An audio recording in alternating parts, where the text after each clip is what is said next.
HiRez, you done f***ed up. History seems to be repeating itself as you've yet again given one of the most toxic characters in the game excessive buffs for seemingly no reason, which has catapulted her into being the highest win rate god in the game, not just in Conquest, not just in Joust, not just in Slash, not just in Arena, but even in Ranked Conquest and Ranked Joust as well. Literally the only game modes out of the 8 total regular modes where Aphro is not the top win rate god are Duel, the mode where half of Aphro's kit design doesn't even work, and Assault where you don't even get to choose your god anyway.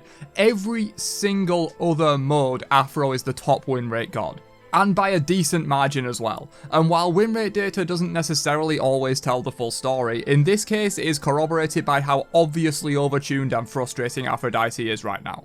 She has always been a volatile and controversial design. Going back over 2 years, I have a previous Aphrodite rant where a similar thing happened to what's going down today, but to a lesser extent, and she became meta back then as well. It's one of those gods that in my opinion should never be allowed to be top tier. Similar to the likes of Loki, though on a lesser scale, Aphro shouldn't ever be a top meta pick due to her core design. I have no problem with her being a mid-tier pick that you can make work effectively, hence why I haven't made a rant on her until now. But when she becomes dominant and is seen on almost every game, she becomes a majorly unhealthy force on the game simply due to her design. But these buffs she received in the Season of Hope just feel like they really weren't thought through whatsoever. Well, I'm sure they were thinking about one thing when they made these buffs. So there were a number of ridiculous changes to Aphro in the Season of Hope patch, and we'll go through them in order of least brain dead to most brain dead. So first up, her kiss now deals damage. This change I think was actually fine, and if it was made in the absence of all these other ridiculous buffs, I would have been completely okay with this. It makes sense for a fairly outdated ability and allows her to use on-hit item effects a bit better, considering before this change she only had 2 damaging abilities, and therefore couldn't really use items like Tablet or Reaver super well. Now she can, and that's pretty neat. Lovebird's got its healing reduced overall, but actually was buffed for full tank low power Aphro builds from support or solo, which we'll get back to in a second. And they also added a total of 1.5 seconds off of all her and her soulmate's cooldowns when she casts this, which is where we start getting into the changes that are a bit stupid.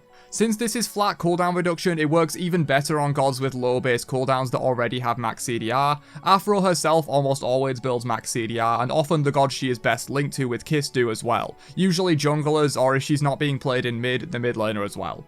On some gods, this can take off 1/5, 1/4, or even 1/3 of their cooldown, which is completely insane. Oh, and just to add salt to the wound, on the patch notes show, the devs smugly commented on the fact that some players would try to call them out on the fact that this actually lowers the base cooldown of birds by 1.5 seconds, and maybe they should adjust the base cooldown to compensate for that so it's the same as before. But nope, in the smuggest of fashions, they said they already thought of that and decided it was a good idea to just take 1.5 seconds off the cooldown of her healing ability in the patch that was supposed to nerf healing. Smart, HiRez, real smart. Oh, and you know how most, if not all, effects that reduce cooldowns by a flat amount like this only do basic abilities? Well, Aphro got a tier 5, so her effect also gets to apply to her ult and her soulmate's ult. Yeah, this super annoying ability that fundamentally breaks the rules of the game is now not only up every 54 seconds with max CDR, it's actually up around every 42 seconds now if she's casting birds on cooldown. Yep, beads and Aegis that can be activated in any CC in the game, even ones like knockups that normally prevent Aegis from being used, and you can still heal in it, which you can't in Aegis, but on 1/3 of the cooldown. What fun. On the topic of Aphro's ult though, this also got a major buff in this patch, providing the jealousy bonus to not only Aphro, but also her soulmate for 5 seconds. At max rank, this is a 20% damage boost for 5 seconds, more than enough time for most mages or assassins that she links to in late game to completely nuke her backliner out of existence. Much like the Kiss change, I feel this change on its own will be fine, but combined with the myriad of other buffs Aphro got in this patch, it's just not okay. But I've saved the most hilariously dumb change for last, and that's the fact that Kiss now shares 20% of both protections to the tethered ally. This change, unlike the others, is just stupid under any circumstances. At the protections cap of 325, which by the way is achievable in just 5 items for tank Aphro, leaving her room for 1 damage or utility item as well, this gives 65 of each prots to your linked ally. That basically doubles a squishy's protections in the late game just for having an Aphro linked to them, and reduces the damage they take by a further around 20% just for that. Add on the support auras and you end up with a late game full damage Susano, Hebo, Scylla, Thor, whatever you like really, with over 200 of each prots. For reference, at 200 prots you only take 1/3 of the initial damage you would take at 0 prots.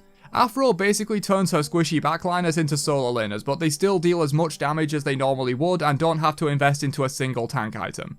This change is just outright stupid, and under no circumstances should you ever be able to build full damage and still have over 200 of both pros. This should either share a much lower percentage or just do flat protections instead, because if I see one more Susano Aphro E-couple W keying into my backline and only taking 200 damage from my full power Scylla, I will cry. I'm not usually one to hop on the conspiracy train of HiRez making balance changes to gods purely to sell skins, but it's very hard to defend them in this case. Releasing a tier 5 while simultaneously making these changes that they must have known would make her insane is extremely sus. Even if you give them the benefit of the doubt that they just thought she would be good but not the top win rate in almost every single game mode by a mile, it's still not a good look. But this is just unacceptable. Aphro being good is genuinely less healthy for the game than Loki being good, especially in her current state, yet the same care is never taken with her as it is with him. Giving Aphro what I would argue are 2 solid buffs and 2 ridiculous buffs in exchange for nothing more than a slight reduction on her heal, which is actually an increase if you're building her full tank, is just not okay. Fix this shit, HiRez. The game is close to unplayable right now.